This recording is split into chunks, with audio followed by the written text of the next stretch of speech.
40 years after the first fully crewed round the world race, an awful lot has changed. Perhaps the biggest change has been the move to one design boats this time around.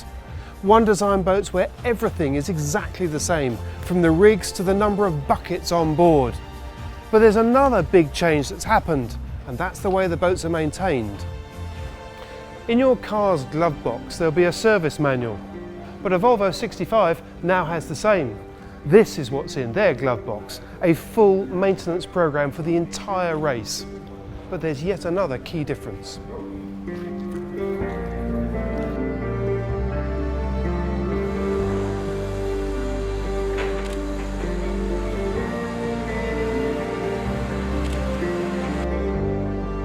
Imagine a Formula One Grand Prix race where straight after the race the organisers take over the cars and don't give them back to the drivers until hours before the next race. Well, that's what's going to happen in this Volvo Ocean Race. And Sam Bourne is the man that's going to make it happen. So, Sam, this is this must be the Volvo equivalent of a Formula One pit lane, I guess, isn't it? I mean, what have we got here? You are in the pit lane now. I mean, what's it? It looks like it's constructed of containers. So what have we got? Basically, we've got 8 containers, 5 workshop containers, 1 office container, and 2 storage containers, and quite a sizable tent that's 20 metres wide and 65 metres long, with quite a substantial sail loft floor, as you can see here, since we're in the middle of the sail loft. And this would be a lot bigger than what teams would normally have, is it, in the last race when they all had their own bases? Considerably bigger. In the last race you were limited to I think 15 by 15, similar to this race. So by the time you've got 2 or 3 containers and an office, you're struggling for space. Here we've got enough space, as you can see here, to stretch out a masthead code 0 fully, to unfurl it. We can get 2 mainsails on the loft floor at any time. It's a big facility compared to what teams used to have. And this is where all the maintenance for all the boats is going to take place? All sails, the only place they can be maintained is in this sail loft. They're not allowed to leave the race venue. They're either on the boats in the team base or here in the sail loft. And then in the workshops around us, that's where all of the suppliers working on the maintenance of the boats, that's where they all operate from, all their spares and tools. And how many people have you got in the maintenance team here? In our core team with the Boatyard, we have 15 people. In a maintenance period such as what we've gone through here in Alicante, I think we peaked at about 50 people from various suppliers all over the world. We start with a small team. When the maintenance period starts, we ramp up, and then we taper down once the maintenance period is finished. So we're walking through now into the rigging department. So this is where all the running rigging is serviced. And we can tell that because there's a tape measure running all the way down the table. Yep. We've got the big test bench here for pulling in splices with a hydraulic ram, so we can bed in the splices properly.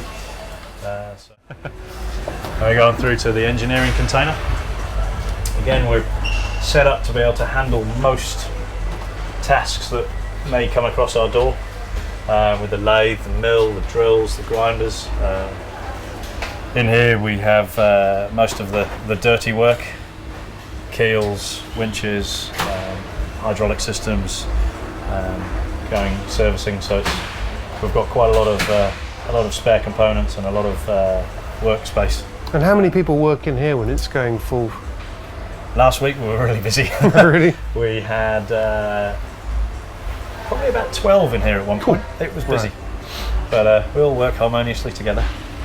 It's going to be fun when you get to Rio and it gets nice and hot. It was pretty warm here. So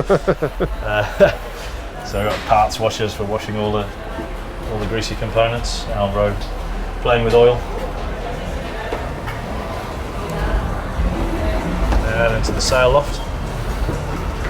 And I guess these two containers are storage, are they? Yeah, they're storage, so they're full of all of the big spare part items, daggerboards, rudders, everything from spare safety knives, which is a supplied item, all the way through to daggerboards and a complete set of rigging for the masts, spreaders, booms, you name it. Today was a little bit of a windy practice day, so there's a few sails, as you can see, under repair. Right. But the Sailmakers, it's feast or famine. They either have a quiet day or it's frantic. But it's a busy place. So what's happening in here? What have we got? Basically, this is where all of the materials for sailmaking are stored. There's not a whole amount of work that happens in here. Most of it happens on the loft floor. Right. But this is where we keep all the rolls of cloth and the spare parts, basically, for all the sails.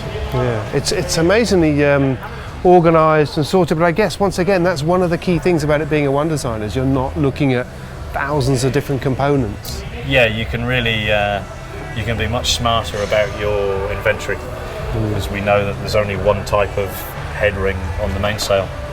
There's only one type of jib hank, things like that.